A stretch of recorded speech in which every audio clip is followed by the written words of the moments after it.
नमस्कार, मैं हूं अतुल चौरसिया। आपका खर्चा आपकी चर्चा हफ्ता दर हफ्ता हम एक बार फिर से लेकर आए हैं न्यूज़ लॉन्ड्री का हिंदी पॉडकास्ट एनएल चर्चा।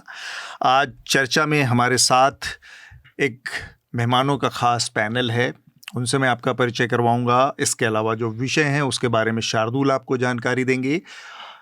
उससे पहले एक दो बहुत ज़रूरी बातें। उम्मीद है आप लोगों की दिवाली बहुत अच्छी से बीती होगी। दिल्ली में हालांकि हवा ख़राब है, प्रदूषण का स्तर बढ़ा हुआ है, तो जो एहतियाती उपाय आप अपने से कर सकते हैं वो ज़रूर कीजिए। बच्चों को और बुज़ुर्गों के लिए ख़ास सुबह और शाम के समय में निकलने से परहेज़ करें, बाहर एक्सरसाइज, हेक्टिक एक्सरसाइज से परहेज़ करें। इसके अलावा और भी बहुत सारे सुझाव दिए जा रहे हैं, उसको आप पालन करें। कुछ दिनों में छठ पूजा आने वाली है। छठ को लेकर तो ये पूरा एक तरह से दशहरा, दिवाली और छठ उत्सवों का एक पूरा पीरियड समय है। इसका उम्मीद है आप लोग जमकर लुत्फ़ उठा रहे होंगे और छठ पूजा की शुभकामनाएं एडवांस में हम दे रहे हैं। साथ में एक दो जानकारियां हैं। हमारा आप लोगों को पता है कि इसी छठ पूजा के बीच में बिहार का चुनाव भी चल रहा है, विधानसभा का, और ये अपने आप में बड़ी महत्वपूर्ण बात है क्योंकि बिहार में छठ का महत्व बहुत ज़्यादा है। तो छठ और इलेक्शन दोनों चीज़ें मिलके एक अलग किस्म का उत्सव का बिहार में माहौल है, और इसके लिए हमारी पूरी टीम बिहार में है। श्रीनिवासन जैन वहाँ से रिपोर्टिंग कर रहे हैं, बसंत कुमार रिपोर्टिंग कर रहे हैं, कुछ दिन के लिए मैं भी जाऊँगा। ये सारा हमारा जो कवरेज होगी, जो ये हमारी ये एनएल सेना प्रोजेक्ट हमारा जो बिहार चुनाव से जुड़ा है उससे संबंधित है और उसके ज़रिए ये पूरा हो रहा है। तो आपसे हमारी ये अपील है कि हमारे इस एनएल सेना प्रोजेक्ट को मदद करें, इसको जल्द से जल्द पूरा करने में सहयोग दें, क्योंकि न्यूज़ लॉन्ड्री बिना किसी विज्ञापन के सिर्फ अपने सब्सक्राइबर्स यानी आप लोगों के दम से पत्रकारिता करता है, और हमारी ये सारी कवरेज तभी संभव है जब हम आपके समर्थन से, हमें आपका समर्थन मिलता रहे। जो हमारे साथ आज पैनल है, जो हमारे साथ मेहमान जुड़े हैं, उनसे मैं आपका परिचय करवाऊं। हमसे ऑनलाइन जुड़े हैं Vishnu Sharma senior associate editor हैं द कैरवान मैगजीन के। बहुत बहुत स्वागत है विष्णु आपका। Thank you. इसके अलावा स्टूडियो में मेरे साथ शार्दुल, आनंद और विकास तीनों मेरे साथी हैं। यहाँ पर आप लगातार उनको सुनते रहें। आप सबका बहुत बहुत स्वागत है चर्चा में। नमस्कार। और थोड़ी देर में हमारे साथ स्मिता शर्मा भी जुड़ेंगी। स्मिता ट्रैफिक में फंसी हुई हैं कहीं, तो जल्द ही जब वो जुड़ेंगी तो उनसे भी हम बातचीत करेंगे। और हमारी जो बातचीत है उसका जो मुख्य दो विषय हैं, उसमें एक तो दिल्ली, इसका प्रदूषण, यहाँ पर हर साल जो हवा का जो स्थिति है उससे जुड़ी है, और दूसरा हमारा जो विषय है वो बिहार के चुनाव है ऑब्वियसली। तो ये दो महत्वपूर्ण विषय रहेंगे जिन पर हम आज बात करेंगे। आखिर में एक और छोटी सी बात मैं कह दूं, दिवाली का जो हमारा सब्सक्रिप्शन का स्पेशल ऑफ़र है वो चल रहा है, और वो 31 तारीख तक यानी 31 अक्टूबर तक जारी रहेगा। आप इसका फ़ायदा ज़रूर उठाएं, और यकीन मानिए आपको बहुत खुशी होगी। आपको कतई इस बात का एहसास नहीं होगा कि आपने कोई गलत फ़ैसला लिया। हमारा जो नया सब्सक्रिप्शन का ऑफ़र है वो मैं आपको बता दूं, 3 और 6 महीने के जो न्यूज़ लॉन्ड्री के जो और द न्यूज़ मिनट का जॉइंट सब्सक्रिप्शन है उस पर 20% की छूट इस समय चल रही है। इसी तरह से जो 1 साल का न्यूज़ लॉन्ड्री और द न्यूज़ मिनट का जॉइंट सब्सक्रिप्शन है उस पर 25% की छूट चल रही है। तो ये एक बम्पर छूट इस समय दिवाली के मौके पर है, इसका फ़ायदा आप ज़रूर उठाइए। पहला हमारा जो विषय है वो है दिल्ली और दिल्ली का प्रदूषण। दिवाली के बाद दिल्ली में दिवाली की आधी रात से लेकर अगले दिन बहुत बुरी तरह से सीवियर कैटेगरी में चला गया। 999 की उस सीमा पर पहुंच गया AQI का प्रदूषण, जहां पर जिसके बाद मशीन जो है वो काउंट करना बंद कर देती है। फिर धीरे धीरे इसमें कमी आई, और ये आया हमारे सामने जो सरकारी आंकड़े हैं उसमें बताया गया कि पिछले 4 सालों में जो दिवाली का अगला दिन था वो सबसे प्रदूषित था। जैसा कि मैंने बताया, उसके बाद दिल्ली की मुख्यमंत्री रेखा गुप्ता आई एक प्रेस कॉन्फ्रेंस करने, उन्होंने बताया कि नहीं, ऐसा नहीं है, पिछले साल के मुकाबले बेहतर था। तो ये सारी चीज़ें यहाँ पे चल रही हैं, लेकिन ये हमारे सामने लगातार एक निरंतर प्रक्रिया बन गई है, और हर साल वही स्थिति होती है। इस बार इस स्थिति में एक नया फैक्टर फिर से जुड़ा था, वो था पटाखों का फैक्टर। जैसा हमने पिछली बार बताया था, सुप्रीम कोर्ट ने, हमने इस पर चर्चा भी की थी, सुप्रीम कोर्ट ने कुछ कंडीशंस के साथ पटाखों की छूट दी थी, 2-3 दिन की बिक्री की छूट दी थी, 2 घंटे 3 घंटे की फोड़ने की छूट दी थी, लेकिन वो सारे, प्लस ग्रीन क्रैकर्स, हरे पटाखों की छूट दी थी। ये किसी भी नॉर्म को पूरा नहीं किया गया। तय समय सीमा के बाद उसके पहले पटाखे फोड़े गए, उसके बाद पटाखे फोड़े गए, कोई ग्रीन पटाखा नहीं था, सब तरह के पटाखे फोड़े गए। ये स्थिति रही। उसके बाद दिल्ली की हवा ख़राब हो गई और वो लगातार कंटिन्यूअस सीवियर कैटेगरी में तब से चल रही है। आज की स्थिति थोड़ा सा बेहतर है, करीब 250 से 300 के बीच में फ्लक्चुएट कर रहा है AQI, और कल तक ये 350 के आसपास था। तो दिल्ली की हवा लगातार बिगड़ जा रही है, और जो नेता हैं उनका ये दावा है, अलग अलग पार्टियां अलग अलग समय पर जो सत्ता में हैं उनके अपने दावे करती रहती हैं, और उसमें भी कोई ऐसी राह दिखाने वाली कोई बात नज़र नहीं आती है।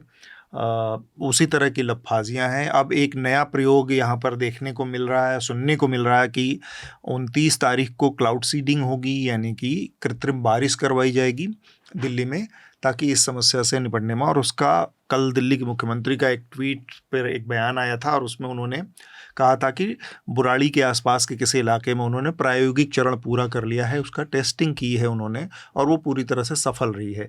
ये स्थिति है दिल्ली के प्रदूषण की। दिल्ली के प्रदूषण पर हम हर बार बात करते हैं, एक बार फिर से हम चूँकि उसमें फंसे हुए हैं कुचक्र में, और न्यूज़ लॉन्ड्री का हमारा कैंपेन है हवा का हक, फाइट टू ब्रीथ, और उसके तहत हम लगातार पिछले 1 साल से ये कोशिश कर रहे हैं कि कुछ आमूल परिवर्तन हो, कुछ नीतिगत बदलाव हो, कुछ लोग बैठकर इस समस्या को वक्त दें और उसको निपटाने की तरफ कदम बढ़ाएं। ये इस कैंपेन का मकसद है। फिर भी हम आज एक बार फिर से इस मुद्दे को इसलिए चर्चा करना चाहते हैं क्योंकि दिल्ली में हवा ख़राब है। अब दूसरा इसका चरण शुरू हो जाता है। जैसे दिवाली बीतती है, हवा की बहस रहती है, और 3 दिन 4 दिन बीतते बीतते फिर यमुना की गंदगी पे बहस आ जाती है, क्योंकि छठ का पर्व आ गया है, और फिर लोग उस फोम वाले, उस झाग वाले यमुना के उस पानी में खड़े होकर पूजा पाठ करते हैं छठ का। 1-2 छोटे छोटे आंकड़े मैं आपके सामने रखना चाहता हूँ, और उसके बाद मैं बाकी लोगों के कमेंट इस पर लूँगा। दिल्ली जो है वो देश का तीसरा सबसे बड़ा टैक्स देने वाला स्टेट है, महाराष्ट्र और कर्नाटका के बाद। तीसरा सबसे ज़्यादा रेवेन्यू देने वाला देश है। डायरेक्ट टैक्सेस की मैं बात कर रहा हूँ, और इसके अलावा इनडायरेक्ट टैक्सेस में भी दिल्ली का बहुत बड़ा योगदान है, क्योंकि कंजम्पशन का पैटर्न ज़्यादा जिस तरह का है, तो उस लिहाज से वो राज्य जो तीसरे नंबर पे आता है टैक्स, डायरेक्ट टैक्स देने में, उस शहर की सड़कों की हालत एकदम बद से बदतर है। वहाँ की हवा हर साल बद से बदतर हो जाती है। वहाँ से गुजरने वाली नदी की हालत बहुत बुरी है। वहाँ पर पीने का पानी आप सीधे टैप से, कहीं से ऐसी सुविधा नहीं है जहाँ आप पीने का पानी बिना पैसा खर्च किए आपको मिल जाए पूरे शहर में। ये स्थिति है। जो सबसे ज़्यादा टैक्स देने वाला एक स्टेट है तीसरे नंबर का, उस दिल्ली के प्रदूषण, उसके हवा, उसके पानी पर बात करने के लिए हम बैठे हैं। हमारी सरकारों को इसको समझाना पड़ेगा और अपनी पॉलिसी में लाना पड़ेगा कि आपका इलेक्टोरेट थोड़ा नाराज हो भी, तब भी आपकी जिम्मेदारी लोगों का स्वास्थ्य देना। भाई, जो भरेंगे पेशेंट सरकारी अस्पतालों में, जो जाएंगे, जो लंग डैमेज होगा, उसमें सरकार के ऊपर ही, पूरी व्यवस्था के ऊपर बोझ पड़ेगा। और एक चीज़ और है, ये प्रूवन साइंटिफिक फैक्ट है, ये तथ्य है कि जो ये तत्व जाते हैं हमारे अंदर, खासतौर से पटाखों से जो हैवी मेटल्स जा रहे हैं, वो हमारे ब्लड ब्रेन बैरियर को पार करके कॉग्निटिव एबिलिटी, हमारे सोचने समझने की शक्ति में असर पड़ता है। और ये कलेक्टिवली हो रहा है। 2017 में रिपोर्ट आई थी, 2017 से इग्नोर कर रहे हैं दिल्ली की सरकार, भारत की प्रशासन सारा, कि इस दिल्ली शहर के लगभग 48% के आसपास, लगभग आधे प्री प्यूबेसेंट बच्चे रिड्यूस्ड लंग कैपेसिटी रखते हैं। आप सोचिए, इसको आप कंपाउंड करके देखिए। और ये जो हम बात कर रहे हैं केवल दिल्ली की नहीं है, पूरे उत्तर भारत की है। पूरे उत्तर भारत पे सरमाया छा जाता है जहर का, और इस जहर से आप खुद ही बच सकते हैं और कोई आपको नहीं बचाएगा। आप क्षणभंगुर खुशी के लिए अपने बड़े बूढ़ों और अपने बच्चों के फेफड़ों को जला रहे हैं, उनकी भविष्य को खराब कर रहे हैं। तो ये बहुत विडंबना की बात है, लेकिन सरकारों से हम सवाल सीधा पूछ सकते हैं। आतिशबाजी के लिए को लेकर बहुत उत्साही लोग किसी परिवार में 2-3 ही होते हैं। 7-8 लोगों को नहीं मतलब रहता है, लेकिन वो 2-3 जो हैं वो बहुत बॉयस्ट्रस होते हैं और वो एक उसी को लेके कम्युनिटी बनाएंगे, उसी को लेके। आजकल तो और भी बहुत आसान है ये सब होना। तो अब लोगों की जो है क्योंकि अंत में आपको अगर ये रास्ता है करने का तो भागीदारी भी चाहिए इसमें। तो एक तो है कि जन भागीदारी इसमें आपको बहुत ही नेचुरली नहीं मिलेगी। इसमें जो है कठोर होकर ही कुछ करना पड़ेगा। तो कठोर होने का अब पॉलिटिशियंस जो हैं वो उनकी कॉन्स्टिट्यूएंसी जो है, मान लीजिए एक पॉलिटिकल पार्टी जो एक कोर्ट में केस लेके गई, वो अंत में तो वो उनको इलेक्टोरल विजय चाहिए ना। तो अगर क्रिटिकल मास जो है उनको क्रिटिकल मास अगर सिग्नल्स मिलने लगे कि ये एक लोकप्रिय मुद्दा नहीं रहा तो आप वो उसको भी रिस्पॉन्ड करेंगे, लेकिन उसको होने में बहुत समय हो जाएगा और तब तक बहुत ही जो है कहिए कि नुकसान हो गया रहेगा। इसलिए मेरे ख्याल से तो इसमें जो जवाबदेही जो है बहुत कठोर नियम कानून से ही हो सकती है। एक अलग तरह की वेव ये पिछले सालों में दिखती है, जहां पर एक इसे जैसे आपने खुद कहा कि उसको धर्म के साथ उसको कम्युनलाइज करके दिवाली को मतलब एक सेक्युलर त्यौहार को कम्युनलाइज कर दिया और फिर वो एक कंपटीशन की तरह जो एक मतलब कंपटीशन भी नहीं बोल सकते क्योंकि और कहीं ऐसा कंपटीशन नहीं है जिसके कंपटीशन में आप पटाखे फोड़ रहे हैं या पटाखे फोड़ने को इतना महत्वपूर्ण बना देते, एक फाइट बना दे रहे हैं। तो लगातार इस तरह की एक नैरेटिव जहां शिक्षित करना चाहिए वहां मतलब शिक्षा को ही कम कर दिया गया, जहां और अवेयरनेस बढ़नी चाहिए वहां अवेयरनेस को घटाई गई लगातार। ये सारी चीजें हैं और मतलब मैं एज अ पत्रकार ना बोलकर भी अपने विक्टिम की तरह भी देखता हूं कि हर दिवाली के बाद मैं बीमार पड़ जाता हूं, मुझे गले में खराश होती है, मैं नज़ला होता है, मैं तमाम तरह के मेरा एक बहुत सबसे मतलब भले मैं पटाखे नहीं फोड़ता हूं, वो वहाँ ना प्रदूषण फैला रहा हूँ, ऐसे मेरे जैसे लोगों की बात कर रहा हूँ, लेकिन मैं उसको सहता भी हूँ और मैं पटाखे की खर्च ना कर रहा हूँ, लेकिन मैं दवा का खर्च उसके बाद एक लंबे समय तक करता रहता हूँ। तो ये मेरे राइट्स का भी है। मतलब जब तक हम प्रदूषण को सिर्फ हवा के प्रदूषण की बात करेंगे और एक इंडिविजुअल राइट या राइट टू प्राइवेसी की बात नहीं करेंगे, मतलब मेरे कमरे में मैं नहीं चाहता वो जहरीली गैस आए, वो मेरा एक अधिकार है, लेकिन मैं पाता हूँ कि वो मुझे डिनाई किया जाता है लगातार, मतलब मुझे वो सांस लेनी पड़ती है। देखिए जिस मुद्दे पर आप लोग बात कर रहे हैं ना, एक तो समझ में भी नहीं आता कि इसमें नया क्या बोले, क्योंकि थक गए हैं हम इस मुद्दे पर बात कर करके, इस पर चर्चा पटना में क्या हालत है?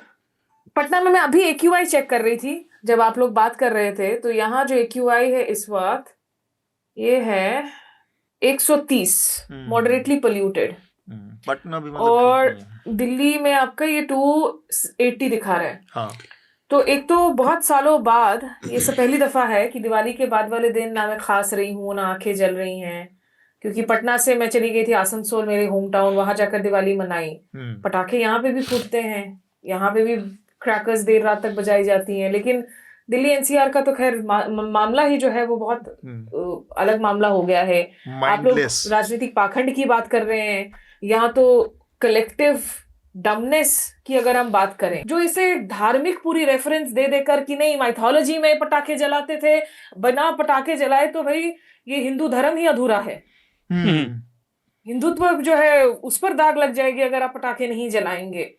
तो एक तो मूर्ख आदमी है, आपको पीने का शौक हो रखा है, 11 सिगरेट दिन में पीजिए, फिर अब क्या करेंगे। हम में से बहुत है जो हम सिगरेट स्मोक भी नहीं करते हैं, लेकिन पैसिव स्मोकिंग कर रहे हैं हम मजबूर होकर। और राजनीतिक तो खैर जो कंपल्शंस हैं, और जो मतलब कंपल्शंस क्या कहूंगी मैं, जो कंपटीशन है कि बस आप मजबूरियां दिखाएं और आप जो है कैंसर की जो ट्रीटमेंट है वो आप कोशिश करें कि आप माइग्रेन की पिल्स से करते रहें, तो कुछ नहीं होना है। फिर आप बने रहिए दुनिया भर के सबसे प्रदूषित जो है शहर। मुंबई में फिर भी बारिश हो जाती है, समुद्र किनारे हैं तो थोड़े से लोग बच जाते हैं, वहां का भी हाल वही है वित्तीय राजधानी का। पूरे साल भर आपने खोद के रखा हुआ है शहरों को, और उसके बाद पटाखे जला जला के धूल मिट्टी से जो है, जो लोग अफोर्ड कर पा रहे हैं, जो हैव्स वाले हैं सेक्शन में, वो पटाखे जला रहे हैं, जो हैव नॉट वाले हैं वो भी बेवकूफी में जो है लगे हुए हैं सुसाइडल होकर। पॉलिटिकल विल का ये फ़र्क पड़ता है कि जब इस देश में जनसंख्या वृद्धि हो रही थी तो भले ज़बरदस्ती करके करी नसबंदी का एक फैसला लागू किया गया, बहुत और ये फैसला है, बहुत अप्रिय फैसला है, और उसकी वजह से आज तक जो है कांग्रेस की आलोचना होती है।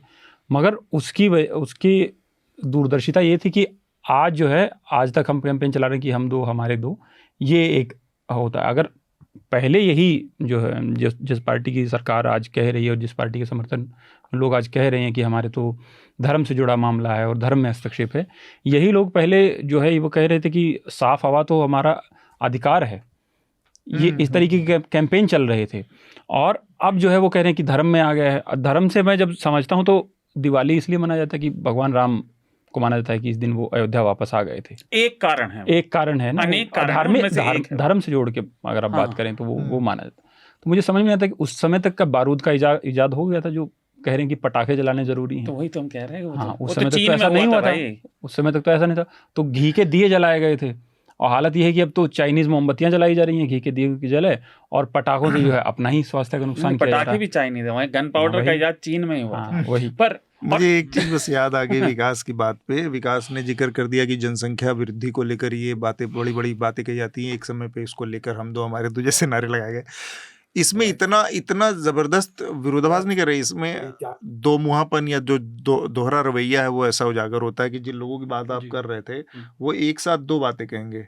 वो एक साथ कहेंगे कि इस देश में जनसंख्या बहुत बड़ी समस्या है, जनसंख्या को नियंत्रण होना चाहिए, उसके लिए कानून लाना चाहिए। आप देख लीजिए संघ से लेके भाजपा के तमाम लोगों को।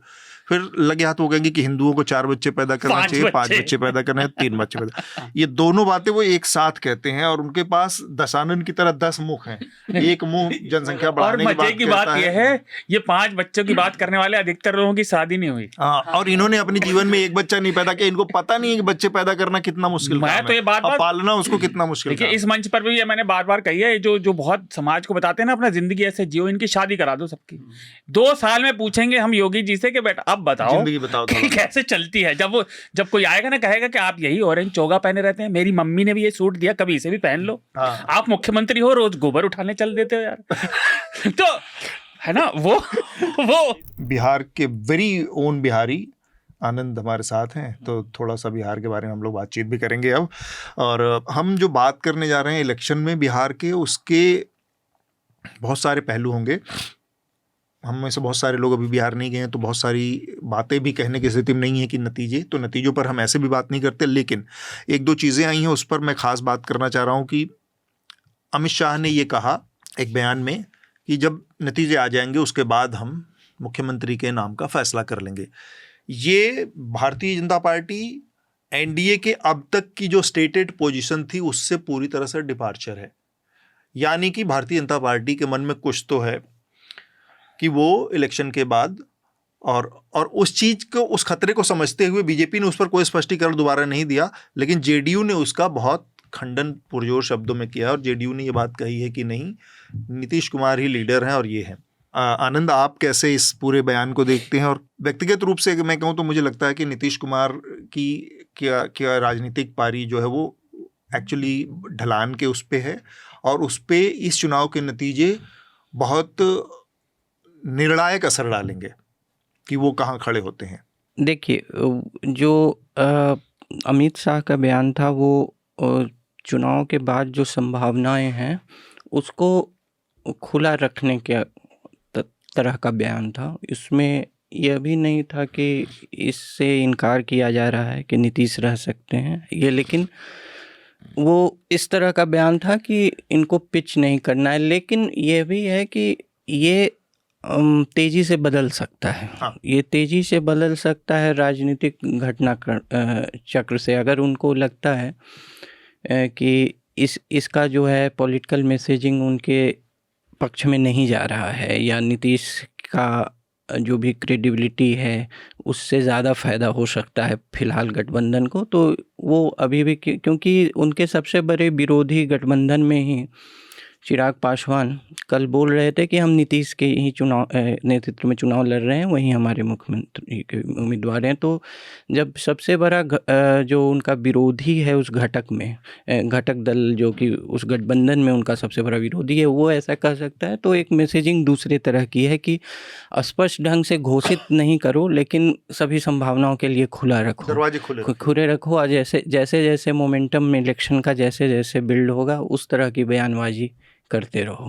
बिहार के चुनावों को देखते हुए या नाम जैसे अमित शाह के बयान की जो बात आप लोगों ने की, मुझे भी लगता है कि अमित शाह भी एक मिक्स्ड, जैसा आप ही कह रहे थे आनंद जी, की मिक्स्ड एक सिग्नल्स दे रहे हैं लोगों को। यहाँ भी बहुत काम आया था, दिल्ली चुनाव में हमने देखा ही था कि एक हर कम्युनिटी को एक मतलब एक सिग्नलिंग हर कम्युनिटी के साथ करना कि उनका भी मुख्यमंत्री हो सकता है, ये भी हो सकता है, तो उससे फायदा मिला था। तो कई चीज ऐसा लगा, हर कम्युनिटी वाले कोई मतलब गुर्जर हैं तो गुर्जर कम्युनिटी वाले लीडर कह रहे हैं खुद को कि वो बन सकते हैं पहले, कोई कह रहा है जाट पहले बहुत समय बाद जाट मुख्यमंत्री बन सकता है, फिर आखिर में रेखा गुप्ता। तो इस तरह से एक ट्रिक भी लगती है चुनाव की, वहां भी शायद काम कर जाए। अब नीतीश के स्वास्थ्य की भी बात, चिंताएं तो होती हैं उनके स्वास्थ्य की, और मुझे लगता है कि है कुछ प्रॉब्लम स्वास्थ्य का, मतलब मेरा अपना पर्सनल अनुमान ऐसा ही है, क्योंकि अगर ये प्रॉब्लम नहीं होती तो नीतीश खुद भी डिनाई करते, लेकिन नीतीश के द्वारा भी कभी डिनायल नहीं आया है। जैसे आपने नवीन बाबू या नवीन पटनायक की बात की वहां पर, तो वहां तो डिनायल आते रहते थे कि मैं कर रहा हूं, मैं कर सकता हूं, ये कौन समझाने वाले होते हैं, लेकिन नीतीश ने कभी ऐसा खंडन भी नहीं किया है। क्या पता उनके पास ये सारी खबरें पहुंचती भी हैं कि नहीं अब कि आपके बारे में ऐसे बोला जा रहा है। ये चिंताएं हैं बिहार को लेके भी। जो नीतीश जी वाली बात है उसमें ओपन एंड के अलावा एक इंटरप्रिटेशन उसकी ऐसे भी है कि जो महाराष्ट्र का प्रयोग हुआ, जहाँ शिंदे के नेतृत्व में चुनाव लड़ा गया और फिर बाद में शिंदे जी करीब बाद सिनेरियो की बात, हाँ, चुनाव के बाद के सिनेरियो, फिर बहुत सारी चीज़ होगी, तो वो इंटरप्रेट उस तरीके से भी किया जाता है कि अमित शाह जी का बयान जो था वो दरवाजे खोलने वाले दूसरी तरफ भी था। और तीसरा एक जो मैं दो चीज़ें ऑब्जर्व कर रहा हूँ पिछले एक हफ्ते से, चुनाव जो है अब थोड़ा सा ऐसा लग रहा है कि आरजेडी और जेडीयू के बीच खिंच गया है। दोनों ध्रुव जो है वो अपनी टारगेटिंग सेट कर रहे हैं। तो कांग्रेस जो है शुरुआत में वहाँ जा रही थी, सेंटर प्लेयर बनने की कोशिश कर रही थी, और इवन बीजेपी वो अब थोड़ा सा बैक ट्रैक पे चले गए हैं, जिसमें कल जैसे अनाउंस हो गया कि सीएम का चेहरा, तो अब इन पर दबाव बना दिया कि भाई आप नीतीश के अब नेतृत्व में क्या लड़ना, आप अनाउंस ही कर दीजिए बीजेपी के लिए लिहाज से। एक इतना बड़ा राज्य जिसकी सिर्फ जनसंख्या से नहीं, क्षेत्रफल में भी कोई छोटा राज्य नहीं है बिहार, वहाँ पर इतना ज़्यादा अकाल होना अवसरों का, ये अपने आप में बहुत बड़ी प्रॉब्लम है, जिसे आपने कुछ काम किया कुछ नहीं किया, लेकिन एक मूलभूत चीज़ें, अच्छी सड़क, कानून व्यवस्था और अवसर, शिक्षा। अब देखिए सबसे ज़्यादा मुझे याद है जो टीवी पर रवीश ने रिपोर्ट की थी, उसमें सबसे ज़्यादा कॉलेज बिहार के थे, 3 साल डिग्री 4 साल में 6 साल में मिल रही है। ये अपने आप में, और दूसरा ये एक इंडिविजुअल में झंझलाहट पैदा करता है कि भाई गिने चुने लोग ही हैं, आपके आंखों के सामने सब जगमग चल रहा है, लेकिन आपकी ज़िंदगी में आप ईमानदारी से काम कर रहे हैं लेकिन डिग्री नहीं मिल रही। कितने प्रदर्शन होते हैं पेपर लीक होने पे, चाहे वो नौकरियों के हों या उसके।